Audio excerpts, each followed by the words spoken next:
Amado Mestre Jesus,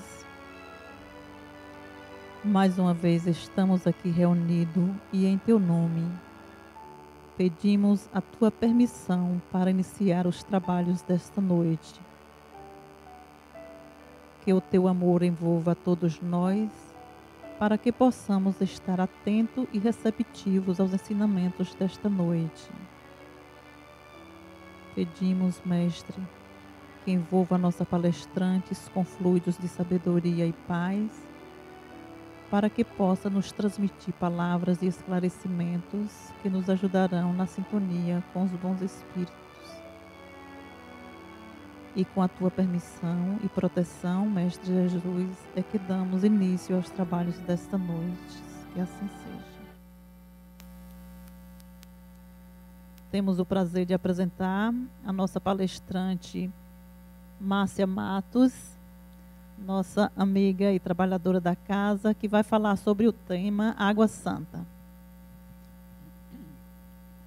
Boa noite a todos e boa noite também ao pessoal que nos assiste pela TV Harmonia. Santa Água é um nome até que a gente fica pensando, Água Santa, né? Tem até cidade no interior, eu descobri que se chama Santa Água. A gente sabe da importância da água na nossa vida comum, né? Para o nosso planeta. Hoje, mais do que nunca, as pessoas despertaram para a importância da natureza em nossa vida, inclusive para a manutenção da nossa vida. E a água hoje é considerada quase um diamante, né? Algo de extrema importância, que é preciso manter, já que cada vez ela está mais escassa. Então, existem vários projetos com relação a proteger, né, o uso indiscriminado da água. Porque Jesus disse que era água viva, mas a gente abre a torneira e deixa Jesus descer pelo ralo sem nenhuma preocupação, né? Então, nós não fomos, ao longo desse tempo, educados a proteger o que nos é oferecido e que é importante para a nossa vida. Só depois da experiência é que nós despertamos para a importância da natureza como um todo, né? E no nosso caso específico da água. E a gente começa a trabalhar enquanto humanidade, né? Pelo menos a maioria das pessoas, começam as campanhas e tudo, para proteger esse elemento tão importante à vida, para que a gente não desperdice tanto a ponto de realmente ela venha a faltar, ou seja, tão escasso que de alguma forma nos prejudique também.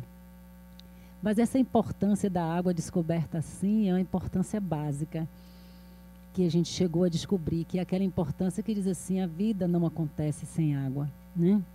Nós precisamos, a terra precisa de água, nosso corpo precisa de água.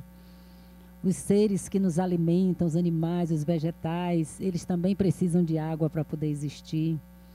Então, o ar, para ficar menos seco, né, precisa de umidade precisa de água também. Então, a constatação objetiva é necessária para a vida. E existe um mito de origem, de tradição africana, que já contava essa importância da água, né?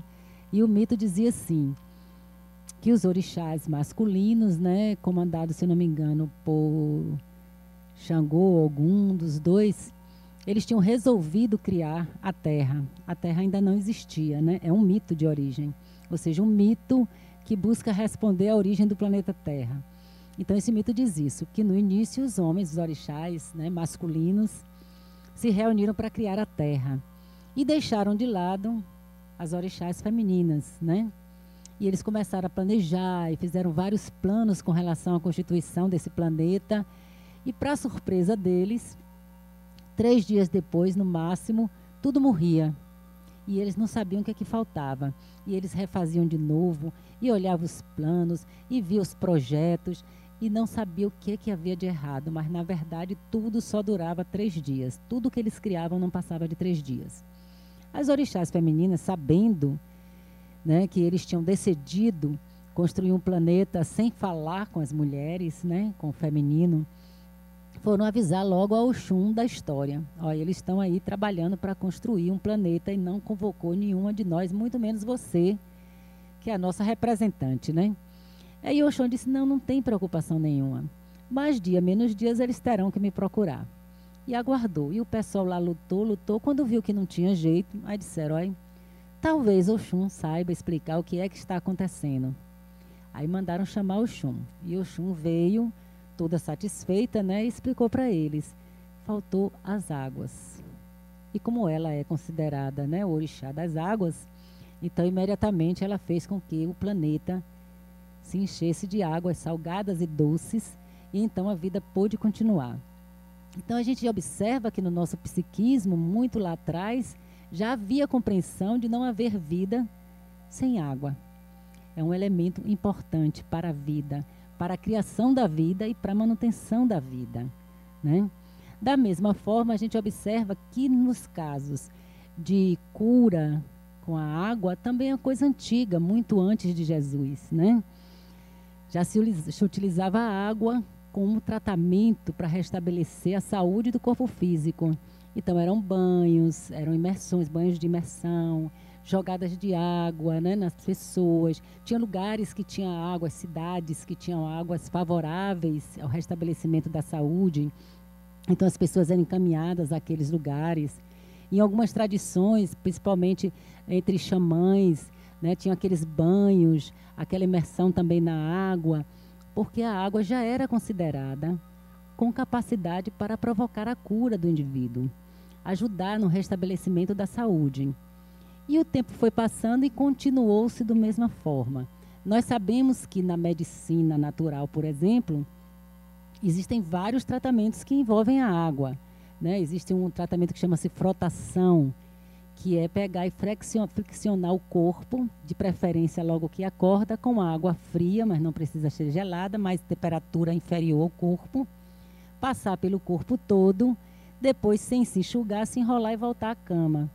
E a pessoa fica deitada e isso produz uma reação, não é? Aumenta a temperatura do corpo e a pessoa começa a suar. E através desse suor vai sendo eliminadas toxinas do organismo. Outras é apenas a água como colocada sobre o abdômen, sobre algum lugar que necessite, principalmente sobre o abdômen, porque a medicina natural trabalha basicamente com a limpeza do intestino, com o retorno da saúde. Então, algumas faixas de água, ou algumas faixas são molhadas na água, torcidas e colocadas no abdômen, coberta novamente com algum pano seco, né?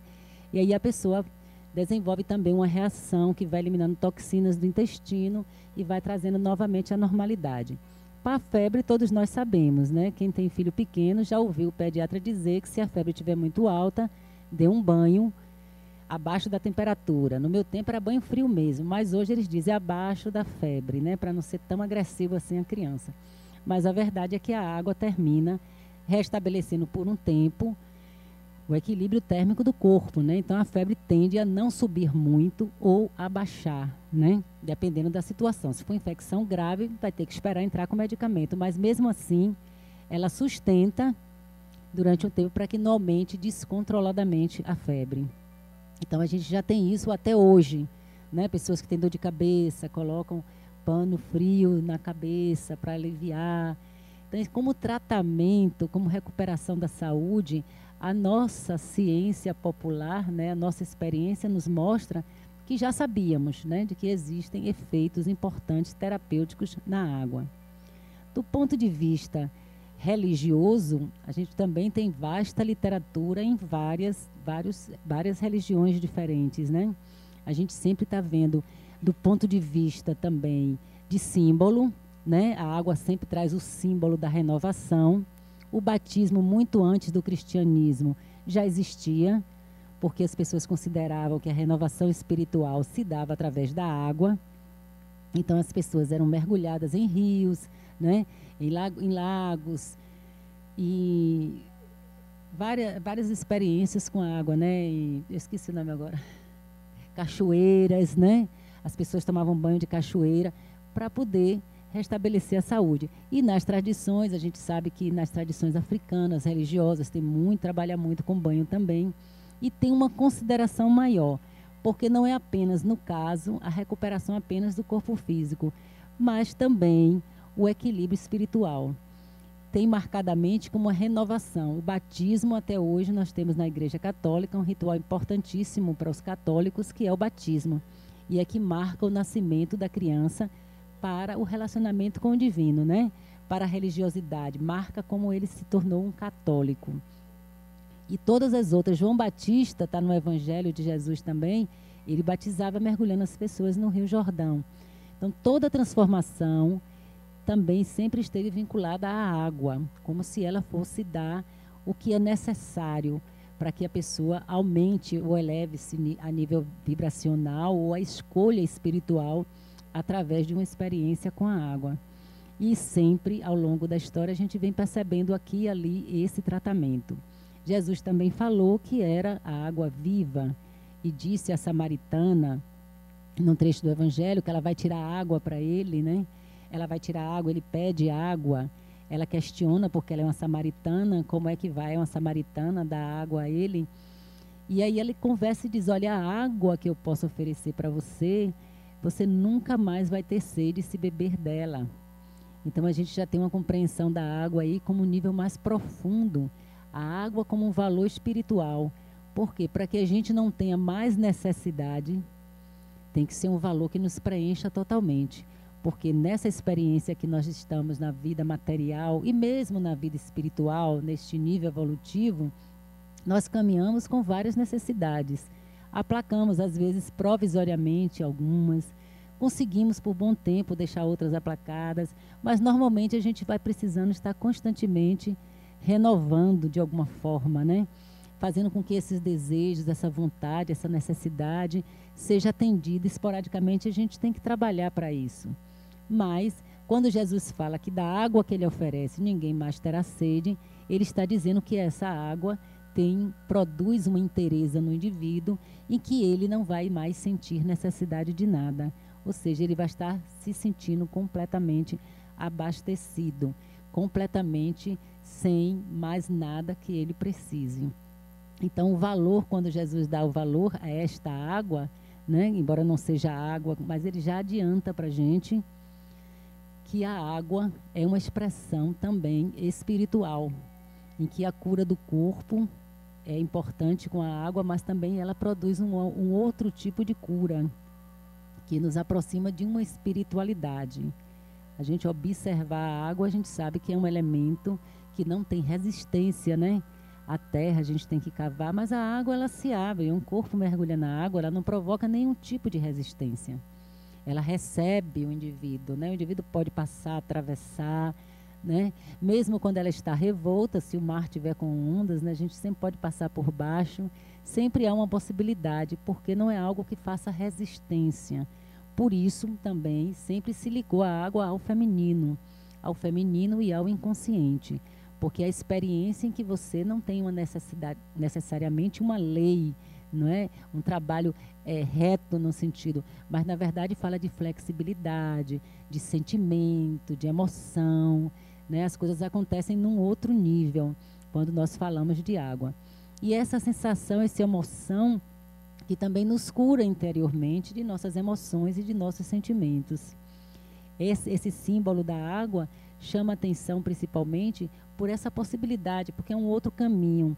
Na maioria das vezes, nós hoje sempre colocamos a nossa experiência, quando precisamos de uma solução, quando precisamos de uma saída, como algo concreto, objetivo, racional, né? E a água não é necessariamente isso. Ele fala mais, como eu disse, dos sentimentos. Então, seria um outro olhar que a água traz. Está vinculado, com certeza, também à nossa própria espiritualidade, especialmente naquele aspecto que nós ainda nem conhecemos, né? Que é o nosso Deus interno, né? Que é o nosso self, as experiências religiosas que nós temos. Então, são experiências que a gente adentra de outra forma, não necessariamente de forma racional e lógica, mas pela própria experiência do sentir, do perceber, das sensações. E assim a água trabalha nesse nível. E a gente vai observar que, então, por conta de tudo isso, sempre houve nas tradições religiosas a lembrança da água como um símbolo importante de chegar mais adiante, de ir para além, de alcançar o espiritual. E André Luiz, no livro Nosso Lar, tem um capítulo que é só sobre as águas. E aí ele fala sobre a água de Nosso Lar. Nosso Lar ele tem ministérios, né? Está lá no livro, que são alguns ministérios. E tem o ministério da união divina, que é o ministério onde estão os espíritos mais evoluídos, porque nosso lar tem desde o ministério da regeneração, que são os espíritos que são socorridos. Nem todos estão em bom nível, né, espiritual. São criaturas que resolveram ser tratadas, que olharam para o divino, mas não quer dizer que elas tenham ainda uma estrutura espiritual, um equilíbrio, elas precisam de ajuda. Então vão chegando aos níveis, até chegar na união divina, onde residem os espíritos mais elevados, né, os espíritos que já têm um nível de compreensão maior. Tanto assim que é esse ministério que faz contato com níveis superiores, porque nosso lar é uma colônia espiritual evoluída, que seria para nós o ponto onde chegaremos, que mundo de regeneração, mas na verdade ainda está dentro das possibilidades humanas muito próximas, né? Então lá a união divina ele vai fazer contato com outros níveis de consciência que estão em outras colônias que nós nem temos notícias, a não ser notícias vagas, porque já estão no nível adiantado que nós talvez não possamos acompanhar e entender a experiência deles. Mas nosso lar é o que nós devemos almejar em breve para vivermos aqui na Terra, né? E lá tem esse ministério que faz esse contato com níveis superiores, porque os espíritos são mais evoluídos. Então, passa por nosso lar, que é o que alimenta e nutre, um rio chamado Rio Azul. E Dona Laura vai explicar, André Luiz, que esse Rio Azul é que fornece tudo para nosso lar em termos de alimentação e de medicamento. Então, é a água do rio que é utilizada por eles principalmente para alimentação e para medicação. E eles dizem que essa água passa, né, por toda o nosso lar, são colocadas em ambientes fechados e lá o pessoal, os espíritos que trabalham na união divina, vão lá e fazem a limpeza energética da água toda. E depois encaminha para institutos que vão colocando na água o que for necessário, a depender de para que ela vai servir. Se vai servir para tratamento de doença, equilíbrio mental, equilíbrio emocional, seja lá o que for, ela vai sendo tratada mentalmente, porque no mundo espiritual a gente sabe que o recurso é mental, exclusivamente mental. Então, através dos pensamentos e das vibrações elevadas, eles vão não só limpando a água, como colocando nela propriedades que possam ajudar as pessoas, né? E a gente vê cenários em que é oferecida para a pessoa a água logo depois que ela desencarna, aí tem um tratamento, é só a água, André Luiz passou por isso, e quando ele bebe a água, ele sente dentro dele a renovação da energia, disposição, que ele estava sem disposição, passa as dores das lembranças, da experiência de quando desencarnou, tudo isso é feito através de um tratamento com uma simples água. E ele vai mais adiante, que além de explicar de todas essas vantagens que a água tem, ele ainda diz assim, e infelizmente nós, quando estamos na Terra, não valorizamos o que temos. O que a providência divina nos deu gratuitamente para conservar a nossa vida e para promover a nossa saúde. Em outro momento ele vai falar do sol, mas especificamente nesse capítulo ele fala da água. Então diz que a gente não tem noção do valor da água, que a gente ainda não aprendeu como ela pode ser útil a nós mesmos. E aí ele diz, como tratamento, né? Como limpeza da casa, que também existe, mas também como limpeza mental. A água tem a possibilidade de limpar os miasmas mentais que estiverem conosco. Então ela libera energias, né, que não são produtivas, que podem estar nos atrapalhando, como também libera os exageros mentais, as criações mentais da gente que não são positivas. Então ele diz assim, se você está olhando um rio que passa, uma torneira com a água aberta, mas por favor bota embaixo uma bacia para não desperdiçar água, mas toda a água em movimento que você observa, se você estiver concentrado, você consegue fazer uma limpeza na sua mente. Você consegue retirar aqueles pensamentos improdutivos, né? Aquelas angústias que nascem no pensamento e a gente não se dá conta, porque somos muito mais pensamentos. Antes da gente ficar com raiva, a gente pensa, antes de amar, a gente pensa e tudo vai obedecendo quase que sem controle. Surge um pensamento e de repente surge uma série de emoções que podem ser negativas ou positivas. Posso aqui imaginar, será que vai acontecer alguma coisa aqui? Dali em diante, tudo vai se somando. Ó, essa zoada, parece que sim. Isso deve ser um assalto, isso deve ser aquilo, e não sei o quê, não vai ter gente lá na porta, aquele segurança fica sozinho, e como é que vai ser? O que é que eu faço? Eu me escondo, eu não tenho uma arma. Daí em diante, ó, o pensamento começa a fluir sozinho. Claro que nunca sozinho, tem lá as interferências dos nossos queridos amigos, né, desencarnados também. Mas nós demos o início a tudo, né? A gente começou com isso. Então, esses pensamentos de angústias repetitivos, de medo, né? De insegurança, de ansiedade. Ele diz que contemplar a água em movimento faz com que a gente sinta um alívio muito grande com relação a esses pensamentos. Então, isso é uma coisa importante e é um método simples e natural que a gente não usa, né? O banho também. A água está em movimento quando a gente está tomando banho. Mas como é que a gente toma banho? A gente toma banho correndo, preocupada em limpar aqui, limpar ali, preocupada com as outras coisas que tem que fazer. Claro que a gente não se dá conta e às vezes não usufrui do benefício desse banho. Mas se você tomar um banho observando que aquilo ali está lavando seu corpo, sua mente, né? Que você está deixando que tudo seja levado que não serve, você vai ter um maior proveito com relação a esse banho. E não é à toa que nossos avós, dependendo da idade, os bisavós das pessoas que estão aqui, já diziam qualquer problema, tome um banho e depois do banho você pensa melhor e resolve. Vá tomar primeiro um banho. E a gente até hoje, muitos de nós tem esse costume. Por que depois do banho? O que poderia ser? Podia ser depois do café, depois do jantar, mas por que depois do banho? Porque a própria água ajuda a gente a eliminar uma série de coisas, a acalmar, porque a própria visão da água já tem uma referência dentro de nós, já tem um valor arquetípico dentro de nós, que nos permite acessar outras formas, né, no sentido de relaxar. Banho morno. Ah, antes de dormir, tome um banho morno que você relaxa. Todo mundo sabe que a gente relaxa quando toma um banho morno, né? Um banho frio para despertar. A gente acorda com preguiça, cansado, sem vontade de fazer nada. Toma um banho frio. Toma aquela jogada de água fria no corpo, aí você desperta, né? Então a gente sabe que todas essas coisas sempre tiveram a sua finalidade e sempre nos ajudaram de alguma forma. Mas isso sempre foi o saber comum. E talvez por ser um saber comum, nós que somos da época da ciência e das pesquisas, temos naturalmente um certo desprezo. Cadê as provas? O que essa água tem mesmo? Eu não vi mudar nada. Eu vejo a água igualzinho como apareceu, né? Esse pessoal que às vezes tem gente aqui que vem, pega a sua aguinha, fluidifica, quando chega em casa encontra um parente muito querido. Eu não vi nada nessa água. Você tem certeza de que aqui tem alguma coisa? Porque não viu, né? Não pega. Então falta uma explicação. Mas só que nós sabemos que já estão sendo feitas pesquisas científicas com relação à água. E num ponto todo mundo já concorda. Ela é muito receptiva. Ela sofre muito e se permite sofrer muita influência em torno dela, né?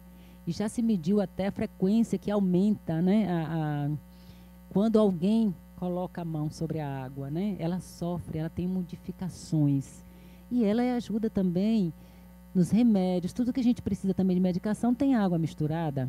Quem faz a nebulização tem que ter água também misturada, né? Soro, seja lá o que for.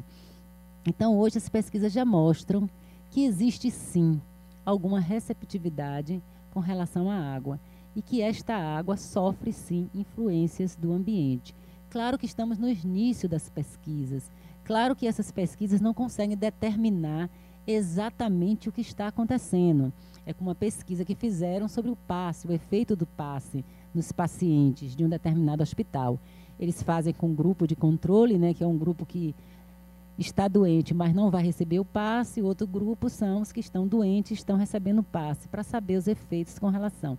E eles observaram que aqueles que recebem passe ou que recebem orações à distância melhoram muito mais rápido do que aqueles que ficaram apenas com a medicação. Porque não tira a medicação não, viu gente? A medicação continua. Então, esse grupo de controle não melhorava com a rapidez que esses outros melhoravam. Por quê? Porque alguma influência havia. Mas aí eles se perguntavam qual é exatamente. Não dá ainda para saber, né? Da mesma forma, as cirurgias mediúnicas. Foram estudadas algumas cirurgias mediúnicas e eles observaram o quê? Que são cirurgias feitas sem nenhum cuidado higiênico, né? Não tem, você vai para um hospital, tá tudo branco, tem aqueles produtos todos, e esteriliza isso, esteriliza aquilo, e bota a luva, e bota a capa branca e não sei o quê. E roda mexe, a gente descobre que tem bactérias, né, resistentes, e a pessoa corre o risco no hospital de pegar uma infecção hospitalar, né, e até uma septicemia. Tanto que os médicos hoje deixam o mínimo possível o paciente no hospital, porque existem bactérias ali que se acostumaram com os antibióticos, aí criam, né, a nova geração delas cria resistência, e aí fica com dificuldade de achar uma medicação que faça com que elas sucumbam, né? E aí quando chega nesses lugares, não tem cuidado nenhum com as coisas, né? Cadê todo esse procedimento necessário para abrir um sujeito, né, para cortar o indivíduo, o corpo de uma pessoa? E eles constataram que, apesar disso, não havia infecção. O médico chega lá, corta, faz a cirurgia dele e, por estranho que pareça, o indivíduo não pega infecção. Nós, espíritas, sabemos, porque os espíritos nos informaram que eles higienizam o ambiente antes. Mas como é que a gente vai ver os espíritos higienizando o ambiente, né? Mas eles avisam, nós higienizamos para que seja feita a cirurgia. Mas cá no mundo material não tem higienização alguma. Não, pelo menos, não é que seja um lugar sujo, mas não é os cuidados que têm os médicos numa sala de cirurgia. Mas o indivíduo não fica com infecção nenhuma com relação. E alguns tecidos retirados foram examinados e descobriu-se que realmente são tecidos humanos, era sangue, era tudo bem como tinha sido feito. E eles concluíram a pesquisa dizendo que realmente havia curas nessas cirurgias, que realmente eram retirados algumas vezes, né, tumores, essas coisas que normalmente se retiram em cirurgia, mas que eles não tinham explicação para o fato de que não havia infecção. Dá para constatar que não ficavam infeccionados os ferimentos, né? Mas também não dava para responder por que não havia infecção. Então, com a água é a mesma coisa. A gente olha às vezes, né, e fica se perguntando o que é que tem essa água fluidificada, né? Porque a gente olha e ela continua igualzinho como ela sempre foi, né? Aparentemente sem nenhuma mudança. E aí as pessoas dizem, será que tem mesmo alguma coisa? Será que não tem? Como se a gente, ao longo do nosso processo evolutivo, aqui encarnado, a gente já não tivesse aprendido que existem muitas coisas que não são visíveis no mundo, né? Para os nossos simples olhos materiais. O homem primitivo, se a gente for contar para ele de bactérias, né, de fungos, dessas coisas, ele não tem a menor noção, não vai entender, não vai acreditar. Nós agora já acreditamos em tudo isso, não precisa um médico mostrar para a gente uma bactéria para a gente saber que ela existe. Mas estamos aí às voltas com as descobertas da física quântica, que traz uma série de questões, né, que precisam ainda ser refletidas, pesquisadas, analisadas e, quem sabe, o que tornará a nossa vida humana mais adiante. Mas então, compreendendo isso, a gente não pode nem ter muita dúvida com relação ao que pode acontecer com uma água. Então, André Luiz vai ensinar essa experiência com a água de como instrumento de cura, nos alertando para que toda a natureza é fonte de cura para nós. Toda a natureza possui possibilidades de ajudar o ser humano, né? As árvores, as plantas, os chás, todas essas coisas, está lá, vocês leem perfeitamente no livro Nosso Lar. O tratamento que é feito com a antiga mulher de André Luiz, que já está casada com outro homem, ele trata o marido dela com plantas, com árvores, folhas de árvores da natureza. Em outros livros, leva um espírito desdobrado, está doente fisicamente. Quando dorme, leva o espírito desdobrado para o mar. Porque a água do mar, as vibrações são muito intensas, ajudam muito o corpo físico a se recuperar, que precisa de energia materializada para recuperar-se novamente. Então, são recursos os mais variados que existem com relação à água e que a espiritualidade ajuda, usa, utiliza e que nós também podemos utilizar em favor de nós mesmos, né? E temos a água fluidificada. Na doutrina espírita, a gente trabalha sempre com essa possibilidade que é de magnetização. Nós temos o passe, que é a doação de fluidos, né? E temos também a água fluidificada. E aí o que acontece com a água fluidificada? O que faz essa mudança? Sabendo que a água é bastante receptiva, sabendo que a espiritualidade pode trabalhar, a gente sabe através das experiências mediúnicas, né? O livro dos médiuns de Allan Kardec, ele fez uma pesquisa completa, ele utilizou o método científico, ele utilizou várias experiências mediúnicas em lugares, em países diferentes, né? Ele fez comparações, ele perguntou aos espíritos, então ele fez uma série de pesquisas e mostrou para a gente que os espíritos, eles conseguem, entre outras coisas, materializar, né? Eles fazem materializações, utilizam médiums, mas materializam, podem materializar roupa, materializam rosto, né? Algumas reuniões mediúnicas muito raras podem ser até materializado flores, né? Flores podem ser materializadas. Em algumas experiências aí da humanidade, em confusões, não mais com espíritos evoluídos, mas a gente ouviu falar de materialização de pedras, né? O povo chama, aí faz aquela confusão na cidade, porque está aparecendo pedras dentro da casa, porque aparecem pedras jogadas numa determinada região. E aí o que é isso? É materialização. Então os espíritos têm essa possibilidade de materializar. Então eles podem também, diante da água, fazer uma materialização ou utilizar fluidos necessários para colocar na água, e a água então se torna o que a gente chama de água fluidificada. E isso pode acontecer de 3 maneiras diferentes. Uma pode ser o ser humano, porque o que rege tudo isso é a vontade do indivíduo. O espírito está lá utilizando a vontade dele para fluidificar a água. E nós aqui encarnados também podemos utilizar a nossa vontade. Então, quando a gente fala que uma água é fluidificada pelos espíritos, é porque só os espíritos agiram naquela água ali. E isso pode acontecer independente de qualquer coisa. O espírito pode, enquanto a gente está dormindo, fluidificar uma água que a gente tenha junto da mesa. A gente pode, nas orações, né, o evangelho no lar, o que a gente faz? A gente ora e espera que os espíritos coloquem algo dentro da água que seja necessário. A gente, quando vai para o tratamento de cura, e acredito também que o tratamento de desobsessão, a gente leva a garrafinha da água da gente, que fica ali tampadinha, e aí a espiritualidade vai e coloca, né, o que cada um precisa, porque quando a espiritualidade coloca, principalmente se for medicamento também, se for uma coisa para revitalizar o organismo, ele vai colocar de acordo com a necessidade do indivíduo. Dr. Bezerra de Menezes, que foi médico encarnado, um espírito muito generoso, muito bom, e continua trabalhando como um médico, ele diz que a água vai fazer o efeito no organismo do que eles botaram, né? Da qualidade que eles deram àquela água, para que é que precisava atender, qual era a necessidade. Então a água vai simplesmente se tornar uma medicação para a pessoa. E geralmente essa água, quando ela é feita dentro de um trabalho de cura, um trabalho de desobsessão, ela é específica para o indivíduo. Mas tem aquela água que é mais geral.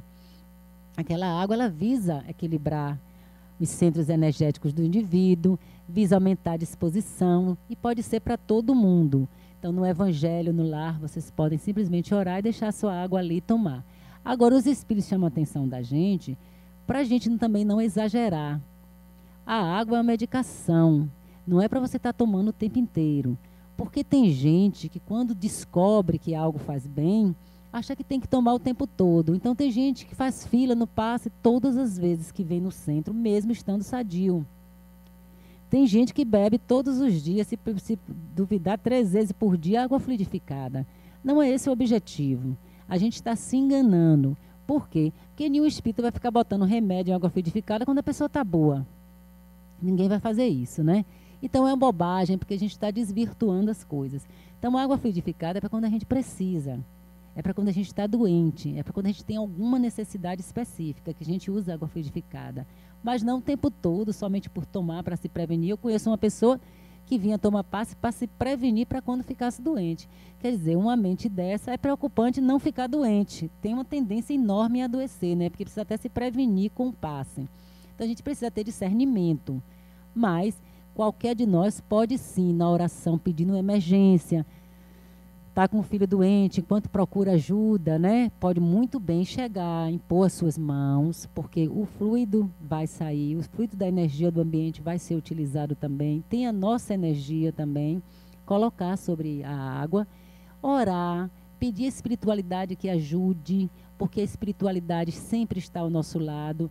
Nós é que preferimos a companhia dos espíritos ignorantes, porque se nós soubéssemos escolher, se nós quiséssemos escolher, nós poderíamos escolher os espíritos evoluídos, mas com o nosso pensamento a gente escolhe os inferiores, né, os que ainda não aprenderam, que são ignorantes como nós. Então, se eu tenho a possibilidade de pensar o melhor e resolvo pensar o pior, eu desço o meu nível de vibração e vou sintonizar com quem está no meu nível. Não tem para onde correr. Assim é. Se eu estou resolvendo bater boca, gritar, brigar, de quem é que eu vou me aproximar? Quem é que vai me achar interessante? Vão ser pessoas que gritam, brigam, batem boca e acham tudo isso normal.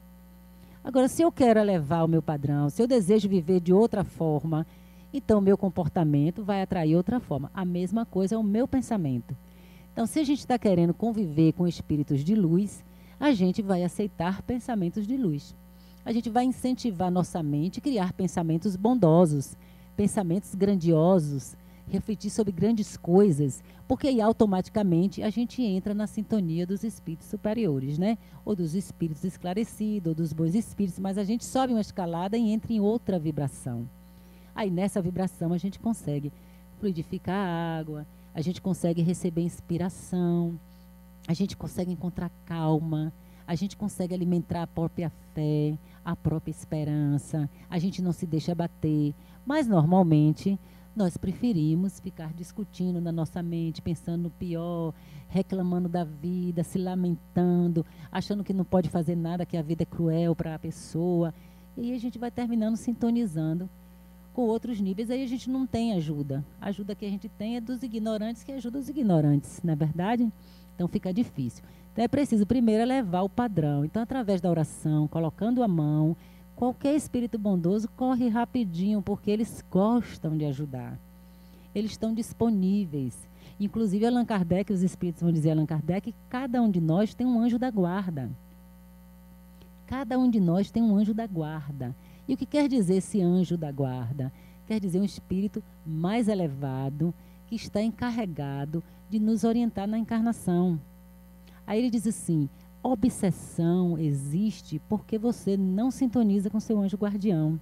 Se você procurar sintonizar com esse espírito, a presença dele, porque ele é sempre mais elevado do que a gente, bem mais elevado, senão não podia estar orientando. Já viu alguém igual a gente se orientar a gente em alguma coisa? Nada, aí é amigo, né? Mas eles são sempre mais elevados. Então a presença deles inibe a presença de obsessores, afasta a presença de obsessores. E ele orienta a gente a fazer o quê? Rezar para esse espírito, dar um nome para ele, porque a nossa mente, quando tem nome, fica mais fácil de localizar, de se entender, e conversar sempre. Conversar sempre, para estar sempre criando uma ligação com esse espírito, né? Ele pode inspirar coisas boas para a gente, eles podem fazer a gente retornar ao nosso caminho, do nosso projeto espiritual, e eles podem fluidificar a nossa água, trazer saúde para a gente, né? Então é importante que a gente mantenha esse padrão, né? Esse desejo. Se a gente quer ser médico, fazer vestibular, a gente sabe que a gente vai ter que estudar os livros lá, vai ter que passar 6, 7 anos dentro da faculdade se acabando, muitos reclamam, mas sabe que para chegar a ser médico tem que passar por aquelas etapas. Professor, advogado, o que seja. A mesma coisa espiritualmente. Se eu quero encontrar paz espiritual, se eu quero encontrar saúde espiritual, eu tenho que fazer os procedimentos necessários para chegar lá. E os procedimentos são aqueles que aumentam o nosso padrão vibratório. Então a gente pode fluidificar nossa água, a gente pode pedir para os espíritos fluidificarem nossa água. Mas também existe aqueles tratamentos em que só os espíritos fluidificam, existe aquele em que só o ser humano encarnado fluidifica, né, o espírito encarnado. Então, pela minha vontade, porque a fluidificação, a magnetização da água depende da vontade do indivíduo, né? Quanto mais treinada a vontade, mais fácil para o indivíduo conseguir fazer alguma alteração. Então, eu posso colocar minha mão na água, mentalizar essa fluidificação, mentalizar objetivamente até que eu queira, e isso pode acontecer também sendo só eu mesma encarnada. Da mesma forma que pode ser só o espírito desencarnado, e aí geralmente é remédio, né? Basicamente remédio, também pode ser o espírito encarnado, que também está passando muito mais energia da encarnação, né? Energia materializada muito mais. E pode acontecer que seja uma conjunção dos dois, que geralmente é o que acontece, né? A não ser quando a gente deixa assim na mesa para ir fazer um tratamento e depois pega. Mas na maioria das vezes o médium está lá colocando a mão dentro do centro espírita, né? E quando ele ou fora também em casa, está lá colocando a mão, orando, e está indo a dele, mas também está indo de algum espírito que está ali trabalhando e ajudando aquela água ser fluidificada. E isso é muito importante, que a gente mantenha esse padrão. E uma coisa interessante, duvidar é uma coisa preocupante. Para aqueles que nunca acreditaram, que ficam em dúvida, eu proponho a eles, pelo menos por um período, acreditar. Porque quando a gente desacredita, fica muito mais difícil as coisas, né? E quando eu falo desacreditar, não é acreditar piamente em tudo que se diz, mas testar. Vou eliminar de minha mente qualquer coisa negativa até eu ver o que é que isso aqui acontece. Para depois, então, ter um efeito. Porque se a gente começar a dizer imediatamente, não, isso aí não vai dar certo, é a mesma coisa que um projeto. Você faz um planejamento para a sua vida. Quer construir uma casa, quer ampliar a casa e fica no pensamento, isso não vai dar certo, eu não vou conseguir, vai ser difícil, vai ficar caro. Dá certo? Na maioria, imensa maioria das vezes, não dá certo. Não é? Mas aquela pessoa que diz, não, vai dar certo, eu vou encontrar uma saída, aconteceu isso, mas eu vou resolver esse problema. Tem muito mais chance de conseguir. Então, é a mesma coisa, não coloque nos seus pensamentos, pelo menos inicialmente, nada que destrua o trabalho que você está fazendo. Não é? Quer se abrindo, tendo confiança naquele momento, para que então as coisas possam ser favoráveis. E com relação à obsessão, que geralmente é o que mais aflige as pessoas, né? A gente sempre se coloca no processo obsessivo como se fôssemos vítimas, né? A gente tem essa natureza, porque às vezes é muito difícil. Nós temos que ser honestos, né? Tem casos obsessivos que são muito difíceis, muito graves e muitos que causam muita aflição no indivíduo, né? E a gente também pode dizer que é muito incomodativo, né? Porque às vezes é uma obsessão até simples, mas que ao mesmo tempo fica atrapalhando o pensamento, né? Criando dificuldades. Às vezes a obsessão está misturada com um grau relativo de mediunidade. Aí a pessoa fica mais sob efeito do espírito que sobre si mesmo. Então a gente sempre se coloca como uma vítima de um ser absurdo e mau, que surgiu ninguém sabe de onde, né, para fazer mal a mim. E às vezes até pensa, não foi de outra vida, mas o que é que eu tenho com a outra vida? Então a gente sempre se coloca nesse patamar. Quando a gente se coloca assim, a gente fica mais frágil ainda. Porque a gente consegue acreditar que um outro ser tem a tamanha autoridade sobre nós. E isso não é verdade, não é? E mais ainda, que ele tenha mais poder sobre nós do que Deus de nos curar, do que o bem de nos ajudar. Então nós precisamos corrigir essa mente, né? Para entender que aquele ser é um ser ignorante. Nós já fomos ignorantes e às vezes até ainda somos, para estarmos sintonizadas com eles, né? Ou foi uma experiência de outra vida realmente que o sujeito ainda está revoltado. Mas a gente precisa se colocar em outra posição, porque senão vamos ficar nós dois no mesmo lugar sem caminharmos. E a melhor medida é a gente imaginar que se aquele ser nós fizemos mal algum dia, ou a ele ou alguém ligado a ele, nós podemos agora fazer o bem. Porque agora nós sabemos o que está acontecendo. Então a gente pode sair desse lugar. Em vez de vítima, nós podemos nos tornar alguém que pode ajudar. Podemos ajudar aquela criatura através da nossa mente, através do nosso pensamento. Então se está ali aborrecendo, meu irmão, eu vou orar por você. Porque eu estou sentindo que você precisa de amor. Talvez você nunca tenha se sentido amado. Ser amado não, que nós somos, né? Deus nos ama. Nós é que achamos que não somos amados. Então ele pode estar achando que nunca foi amado, né? Então vou pedir por você, porque nós dois juntos vamos crescer. Nós dois juntos vamos chegar a algum lugar. Mas para baixo eu não vou. Você não vai me levar para uma situação de infelicidade, de desespero. Muito pelo contrário, eu é que vou trazer você, que nesse momento está infeliz, para uma situação de alegria. Então quem passa a ter ação sou eu.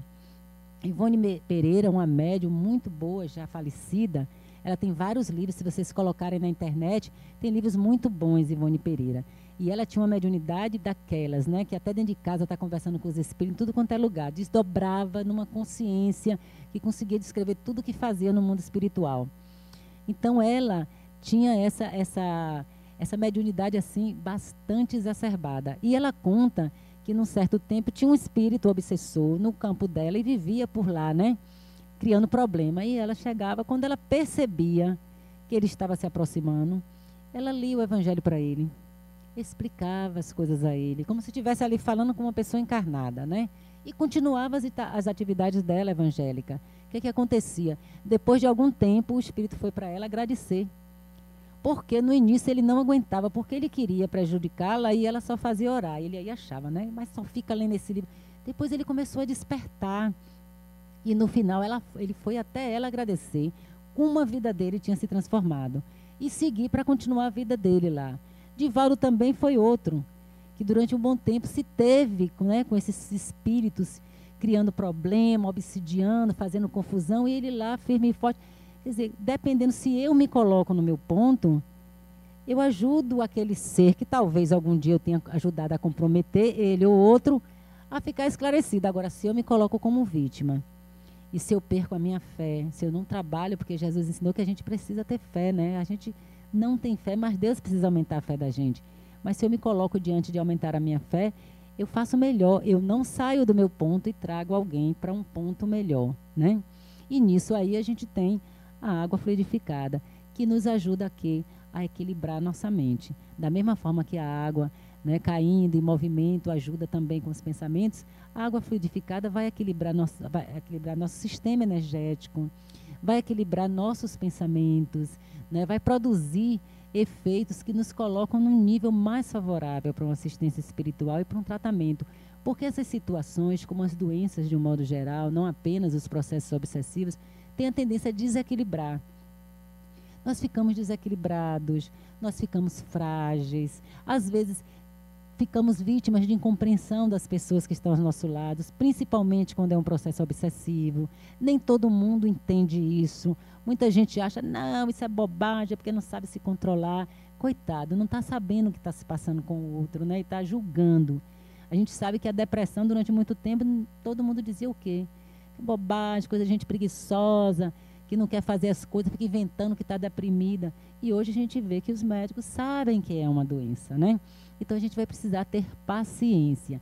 E toda essa paciência, esse acompanhamento, as orações, a prece, vão ser melhor, vai ter a contribuição da água fluidificada. Porque ao beber, ele bebê-la conscientemente, não simplesmente virar um copo d'água, porque não se trata de matar a sede apenas, mas de aplacar aquela sede que Jesus falou, né? Que é a sede do divino, que é a sede da paz, que é a sede da harmonia, né? A sede de luz que nós temos. Porque todas essas experiências desagradáveis de saúde física, psicológica ou espiritual, nada mais é, gente, do que experiências e treinamentos para que a gente possa realmente chegar à verdadeira saúde. E a verdadeira saúde é ter Deus no coração sempre.